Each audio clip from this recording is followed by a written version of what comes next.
think you some have? people are thinking that's not true. Okay, what else can you say about the ongoing demonstration now? Is it true that the protesters had a hearing today at the City Council? Well, you know, I was told by some members of the City Council that those opposed to the city development,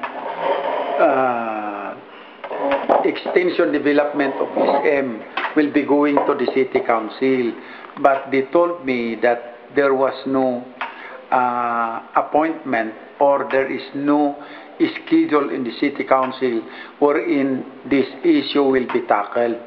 I said likewise in many of my interviews that we received a letter from SM to the effect that they are consulting the local government, or in short, they want to present to the local government the proposed extension of their development. And this is now pending with the City Council. And I told the members of the City Council, after the approval of our 2012 budget, let us schedule a dialogue or what we call consultation or public hearing wherein SM will be invited for them to tell the source of their ownership over the said property, and then second, the extent and details of their proposed extension development, and then of course what they had been doing as far as environment is concerned and how ready they are to comply with the terms and conditions that the DENR had given to them when they applied for the tree cutting permit or bowling permit for some of the trees. And then of course the DENR, for the DENR to tell everybody why they did not disapprove the application of SM for the said bowling and tree cutting permit, and instead issued one subject to terms and conditions. Is it possible to stop a private owner from cutting trees on his own property? Can the DENR do that?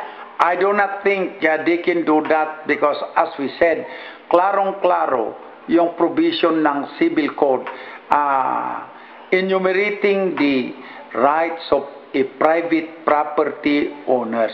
You cannot block a private property owner from exercising his rights as given to him by law, the Civil Code of the Philippines. It's only, as we said, subject to limitations. Ano ang limitations? I already said, as far as the city is concerned, it is of course the land use plan, land use development plan of the city, and the zoning ordinance. If the proposed extension development does not violate these ordinances of the city, then we have no legal basis to block or disapprove said development. Now, on the part of the trees that are to be cut, this is, I think, the reason why the DENR granted the tree cutting permit and bowling permit, but required SM to bore the trees that can be bored, and then to plant trees in replacement of those that will be cut. This is what the DENR had provided.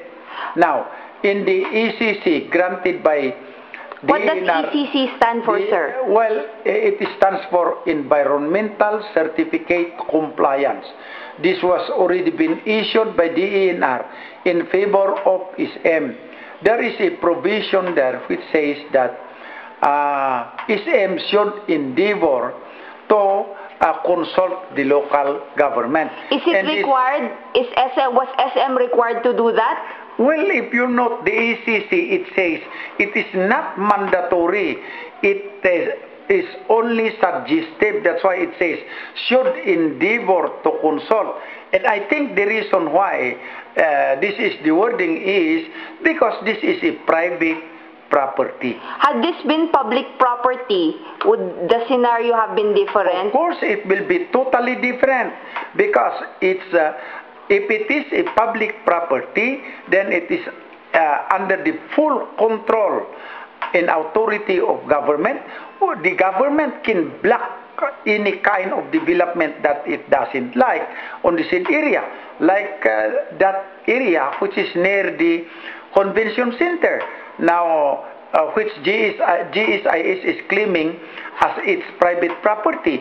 I am very supportive of the stand or the opposition in making the said area as a commercial area that will result to the cutting of those trees that had been planted during the Green Revolution of the late President Ferdinand Marcos. So you are saying that if this property of SM were public property, you would agree that the trees should stay there? Yes, of course, because as we said, we have the right to totally block whatever development that it's going to happen in the said area that we do not like the cutting of trees. We can entirely prohibit somebody to cut a tree on a public property.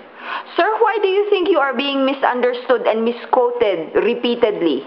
Well, possibly there are many reasons. One is